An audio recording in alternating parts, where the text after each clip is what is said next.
හොඳයි සුනිල් ශාන්ත මහත්මයා ගායනා කරපු ලංකා පෙම්බර ලංකා කියන බොහොමත්ම වටිනා අභිමානවත් දේශාභිමාන ගීතය. එදත් ජනප්‍රිය අදත් ජනප්‍රිය මේ ගීතේ ස්ථායි කොටස තමයි මම ඒ වාදනය කළේ. ඒ කියන්නේ කෝරස් එක. ආදුනික අපේ ආදරණීය හිතවතුන් හිතවතියන් සියලු දෙනාම මගේ මේ වීඩියෝ එක නරඹන ඔගොල්ලෝ සියලු දෙනාටම පුළුවන් මේ ගීතේ පුරුදු පුහුණු වෙන්න. මම ඒ වාදනය කරපු වාදන ඛණ්ඩයත් එක්කම ඒ තියෙන ස්වරවල සංඛ්‍යාතයට ඔයගොල්ලන්ගේ කටහඬ අරගෙන ඇවිල්ලා. ඒ කියන්නේ පිච් එකට ගායනා කළා.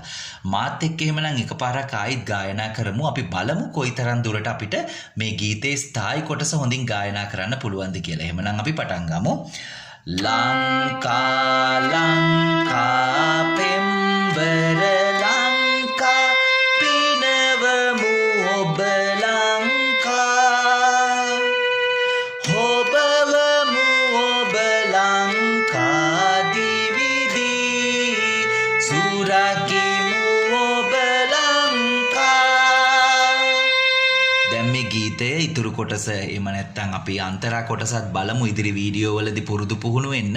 දැනට ඕගොල්ලෝ මේ ගීතේ පළවෙනි කොටස හොඳින් පුරුදු පුහුණු වෙන්න ඕනේ. ගෙදරදී වැඩිපුර වාර ගණනක් මේක පුරුදු පුහුණු වෙන තරමට මේක નિયમિત ආකාරයෙන් හොඳ ස්ථාවරව ලස්සනට මේ පිච් එකට ගායනා කරන්න ඕගොල්ලන්ට පුළුවන්කම ලැබෙනවා. එහෙමනම් ජය වේවා කියලා ප්‍රාර්ථනා කරනවා.